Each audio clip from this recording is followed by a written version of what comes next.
Dear student, class 7 Urdu हमारा subject है। सब जो हमारा है वो है श्रीनगर से करगिल तक। तो उसी को बढ़ाते हुए हम आगे पढ़ेंगे। Page number 72। करगिल का कस्बा नबातात की वजह से सहरा में पहलस्पान की तरह दिखाई देता है। करगिल के बीचों बीच बहने वाला साफ और शफाफ पानी का दरिया सुरु उस मकाम की कुदरती खूबसूरती में इजाफा करता है। ये दरिया आसपास बुरे नंगे पहाड़ों के दरमियान कुदरत का एक शाहकार नजर आता है। इस कस्बा के आसपास बहुत से छोटे छोटे गांव आबाद हैं। इन देहात में रहने वाले लोगों को आम जरूरियात की चीजें हासिल करने के लिए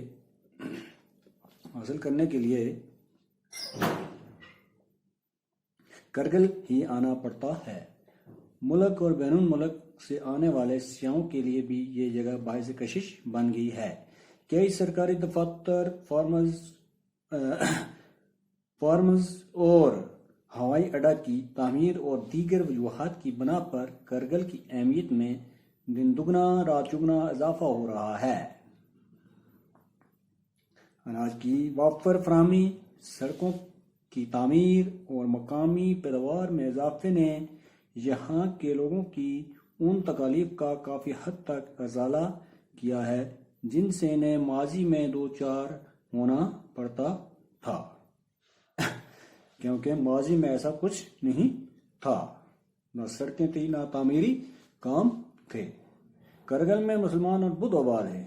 उनका लिबास और रहन सहन एक जैसा है। मुसलमान में है, बुद्ध में है, लिबास और रहना सहना जो है उनका एक ही जैसा है। यहाँ के लोग बुर्की और बल्ती बोलते हैं। अलबत्ता अक्सर लोगों की ज़बान बल्ती है। कुछ लोग दर्ती या शीना भी बोलते हैं। यहाँ बुद्ध वहार खानकाहें, गुम्पे, मसाजिद और आम बाड़े पहलू नजर आते हैं और सब लोग उनका बड़ा एहतराम करते हैं। यहाँ का मखसूस लिबास जो है वो है लंबा चूगा है जिसे गूंचा कहा जाता है। औरत और मर्द दोनों ही इस चूगे के साथ कमर बंद का इस्तेमाल करते हैं।